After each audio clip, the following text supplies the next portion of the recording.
All right. We are talking about sequencing four notes on a string in this video. These are diatonic, so it's just major scale. You can do this with any scale. It doesn't have to be diatonic stuff. It can be inside, outside stuff.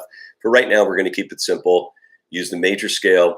We're going to sequence four note cells. So each group of four notes is a cell. We're going to sequence those and attach them, descending and also ascending, but we're going to do it on one string for ease of speed. So, I don't, generally try and get people play faster. No.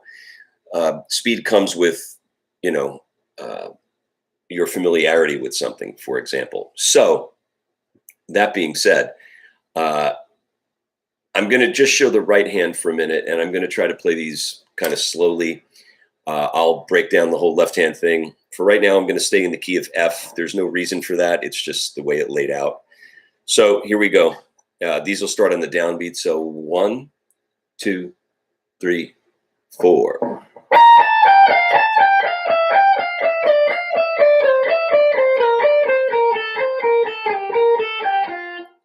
So I covered the whole neck. You'll see that in a minute, almost the whole neck, from fret 18 all the way down to the first fret. Let me do that again, just so you can get used to the sound of it.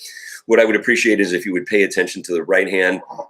I'm trying to keep these strokes, the pick strokes, really small. They are all alternating. Now, I cannot tell you if it's better for you to start with an upstroke or a downstroke. I personally prefer the downstroke.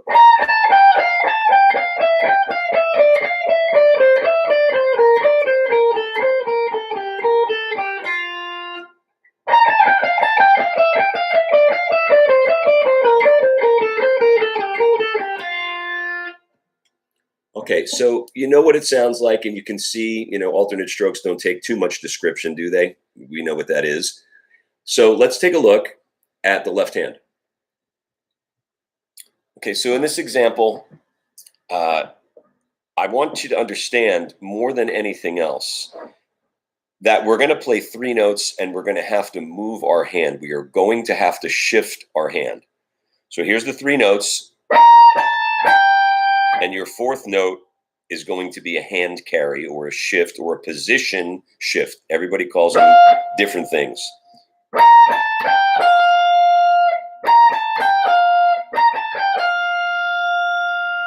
Okay, well, we started with this B flat note.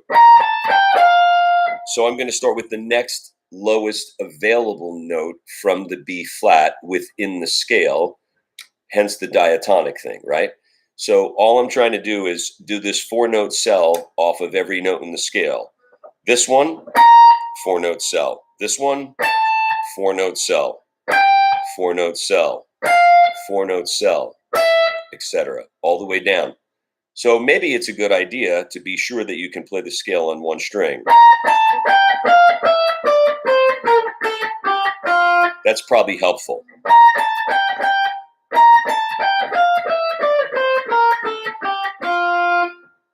Once you're aware of where those notes are, we can start to create these cells.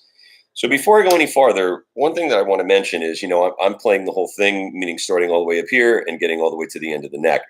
That's great. There's nothing wrong with that. We should always research all of the possibility, but it's probably not the most musical way to use it, and it's clearly not the best way to practice it. It's too much information. It's too large of a chunk. So it's a lot easier if we break it down into smaller pieces. I'll get to that in a minute. First, I'm going to show you the whole thing. Then I'm going to give you some advice on probably how to practice it. So here we go. Remember, after each three notes, there's going to be a hand shift.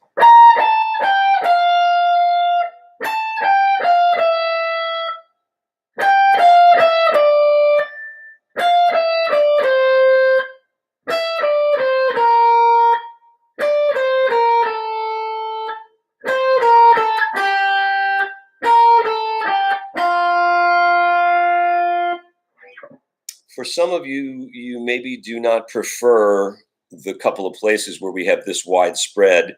So I have pinky on 12, which is the note E, third finger on 10, which is the note D, and index finger on 8, which is the note C. Some of you don't like the way that feels. you may want to use fingers 4, 2, and 1 instead of 4, 3, and 1. So here's what I did. You may prefer it, just all on how much tension it creates in your hand. We don't want it to create tension, so whichever the easier one of those two are is probably the one you should go with. All right, one more time for the whole thing, and then we'll break it down into some smaller chunks.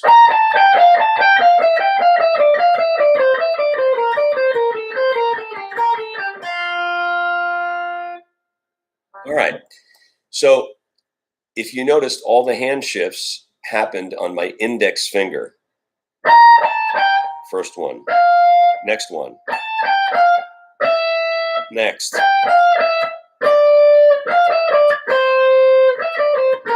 So I'm moving or traversing the neck by way of moving my index finger into the next area. That's the way you want to do it when you descend. Let's take a look at what happens if we're playing this ascending. So the picking is going to remain the same. I'm going to start with the downstroke. It's all alternate strokes, but I'm just basically playing what I played in reverse, which means we're going to ascend. So now you're going to have 3 notes from the scale and a slide with your little finger, your pinky.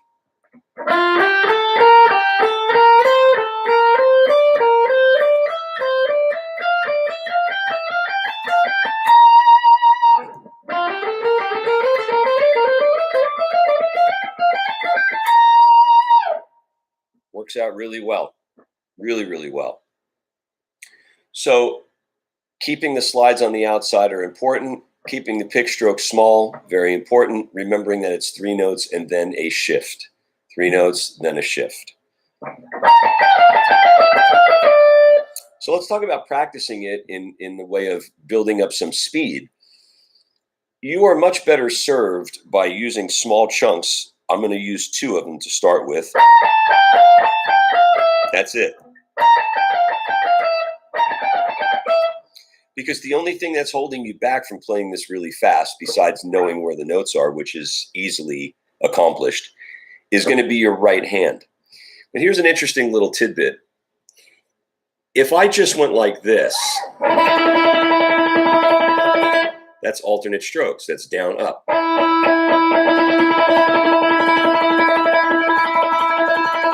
That's pretty quick. So you should be able to go, but it's a little harder when that left hand's there and our brain has to divide the 2 things and manage, both sides. But that's the thing that's going to allow you to play it fast. The speed of your alternate strokes and your ability to, I'll say, memorize 2 or 3 chunks. So let's see if we can maybe get both hands in the frame here.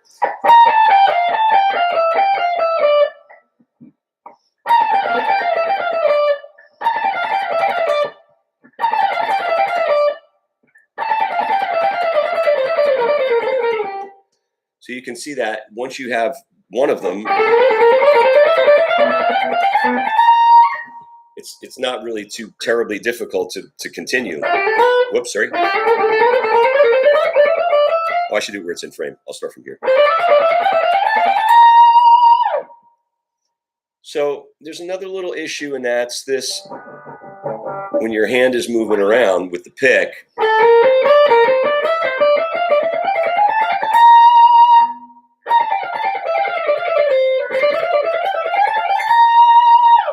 so what I'd like you to know is that my pick is pitched or tilted or slanted, forward slanted.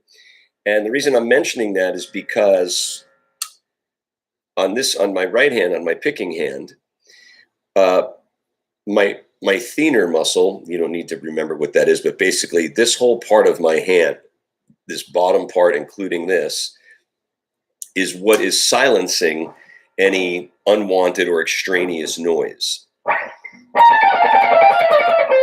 It's nice and clean. We're not hearing a lot of sympathetic tones or unwanted notes. And that's pretty important. So that's something definitely to pay attention to. That needs to happen beginning with the slow speed. This is not something that just takes place when it's fast. This is, even at the slower tempo, it should be dead quiet, super silent. I would also recommend, believe it or not, playing this without any gain on your guitar.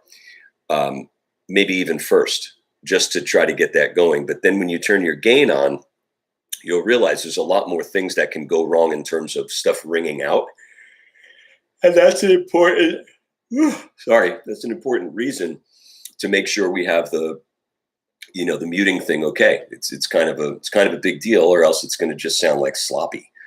And there's only one thing worse than fast playing, and that's fast playing that's sloppy.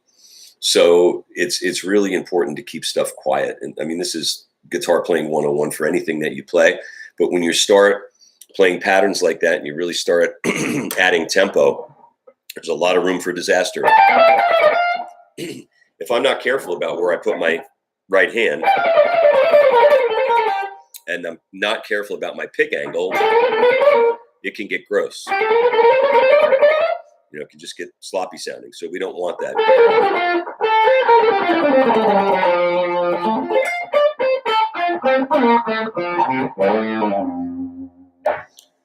That is it. Enjoy the challenge.